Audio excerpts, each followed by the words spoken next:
blueprint has been discovered. This case may have begun yesterday, but in technicality, it started from the moment Kuma changed up our rooms. This was the second time he had changed it up, since the first time was when Jama, Diego, Just and Justine moved in the main building. The second shift of our rooms, Kuma left behind certain personal items of ours. Looking back on it now, this was very clearly the first push we received. That same day, Kuma revealed the motive to us, which was in their words, an opportunity, a chance to become their co-mastermind. This immediately intrigued a few people, 3 in fact, Jama, Jamilian and the culprit. From what we know, Jama may have already created this all from the moment he got his new room, just not fully breaking the last layer before the day of the murder. Since he had murder plans prepared, and he knew who the room below him belonged to, he chose to go for the drop-down knocker. Gathering all the stuff he needed from around the house, plus the sailor's outfit he had created, Jama's plan was officially a go. It has been alluded to that Kuma led Jama into Just's room to work on the second hole, which will be going unbeknownst to Just. Covering the hole with a mat, Just wouldn't think twice about its placement and what was underneath it. Everything was in place, so all Jama needed to do now was move Just downstairs, and so he did. Using their fallout from earlier that day, Jama successfully led Just downstairs. After the conversation they had, Jama knocked him out and left him in the middle of where the case would be located. It was Jama's plan to not only frame Just, but also play as him during the trial. He'd lead the trial to the answer being Just and would eventually reveal himself as Jama. That's what we assumed.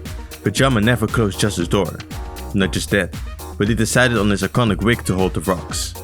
Jama always meant for Just to grow and adapt in a situation he'd be the clear suspect. And just maybe, the reason Jama truly dressed as him was to force Just to step out of his comfort zone and accuse someone of murder. It must have been around 6 AM by then, an hour before the morning announcement. Jama went to Jamilian's room in order to lead him downstairs. He was already wearing Just's attire by then, which makes it impossible to tell if that was actually Just or not. It's either because Just is very trustable, or because of Just's item that was left in Jamilian's new room that led Jamilian to follow Jama downstairs. But something Jama didn't know is that Jamilian was planning a murder of his own, taking a wooden staff with him. As both of them walked downstairs, they would have passed by the culprit's room, which Jamilian may have knocked on to send him a signal. Hearing that, I could only imagine the culprit got suspicious seeing both Just and Jamilian walk downstairs, with Jamilian holding a wooden staff behind his back. And since the culprit had so proudly stated that he wanted to protect everyone, a huge alarm went off inside their head. The moment Jamilian got downstairs, he would have seen Just laid out on the ground, which is exactly what Jama wanted. The moment Jamilian walked himself underneath the hole, Jama jumped from the backrest of the couch towards the Ethernet cable, pulling it down through the 2 holes towards Jamilian's head. It's safe to assume the end of the Ethernet cable was stuck to the ceiling with Jama beforehand, otherwise it would have been seen. All this movement caused a blanket that was neatly folded on the backrest of the couch to fall. This plan seemed foolproof, and it was, which is why Jamilian needed outside help. The culprit, who had been carefully following them down, noticed it all and took action. He made the save of a lifetime, headed a wig away from Jamilian towards the window. Since he needed to jump high, he crashed down near Just, knocking the table over in the process. I can imagine how this would even catch someone like Jama off guard, momentarily forgetting about everything. So as soon as he took his eyes off the prize, Jamilian took the trophy. Jama fell down against the foldable table that was against the wall, creating that little spot of blood in the process. But he wasn't dead yet. Jama crawled towards the desk on the other side of the room and repositioned himself. Why would he do that? Well, whatever the reason was, Jamilian clearly did not like that. Maybe that's when Jamilian realized Jama's actual plan, a self-sacrifice for the growth of someone he trusted. And perhaps it was his competitive hate for Jama that led Jamilian to make a change in his plans. The Blackened, who he had been focusing on as of late, finally entered the playing field and the second part of this case began. Somehow, Jamilian manipulated the culprit to kill him, placing himself on the door to create confusion. As the culprit taped his limbs to the door, he could hit the fatal blow without JayJanLee tumbling off of it. Using the curtains to keep the blood from spilling on him, he went for the strike. Now the culprit was in the midst of 2 bodies, so he started up cleaning JayJanLee's side. He used napkins from the kitchen to clean off the wooden staff and placed that staff in Joss's room. Since Joss was still unconscious at the crime scene, he must have naturally thought about framing him after discovering his room was still unlocked.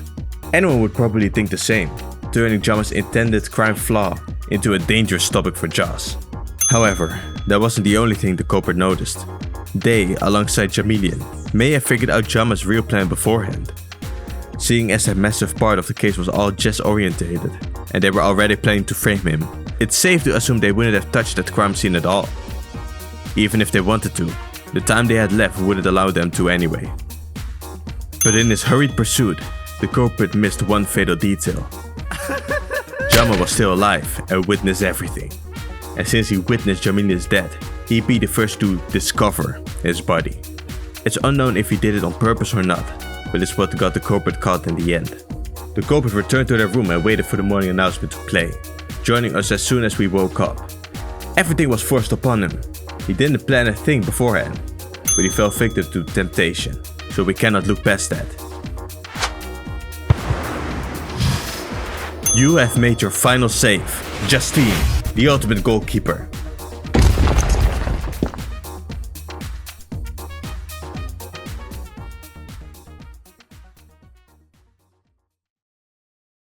Another great story, JJ! And you got most of it completely right! Most of? Most of? There are only a few.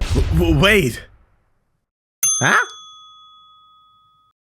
Everyone, hear me out. It's me, okay? I did it. Wow. Justine, what are you getting at? Just listen, okay? I need you all to vote for Joss. Huh?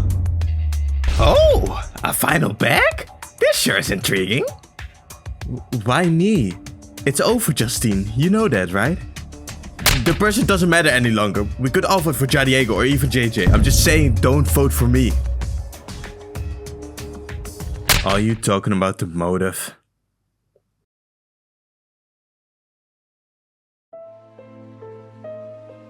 Yes, I am. We can end this killing game.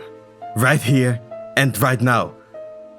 Vote the wrong answer. That's all you guys have to do. Won't we all die if we do that? I won't let that happen. You're asking us to bet our lives on this plan? Ho ho ho! What an interesting turn of events!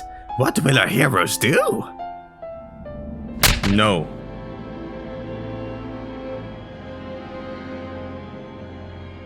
Huh?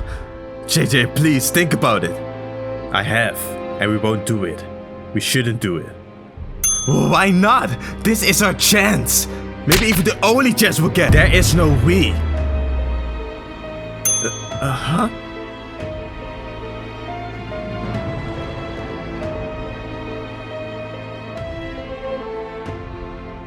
You betrayed us, Justine. You aren't even sure if Kushkuma would let you save us after we vote wrong. That is true. Didn't he say that all of this was a brand of some sort? But this killing game is more than just a killing game. It's a brand. If that's the case, us dying wouldn't mean a thing to him. Justine, we will not vote for a lie. As long as we keep following the truth, we'll make it out together.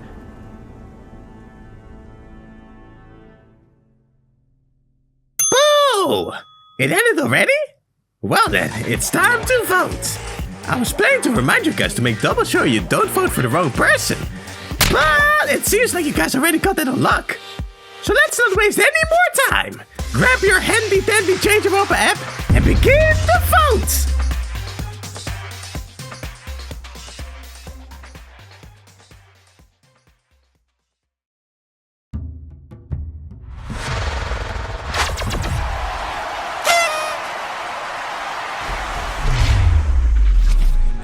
They call me a prodigy, I better be. friends and bros got the chemistry. All these pals but they're failing me. Go the door, I am the key. I am the prodigy. What's there to see? Itsy mitzy you wanna be. Carry my whole city. Now they think it's easy. Prodigy like I was meant to be. But now they're fighting me. I will never repeat.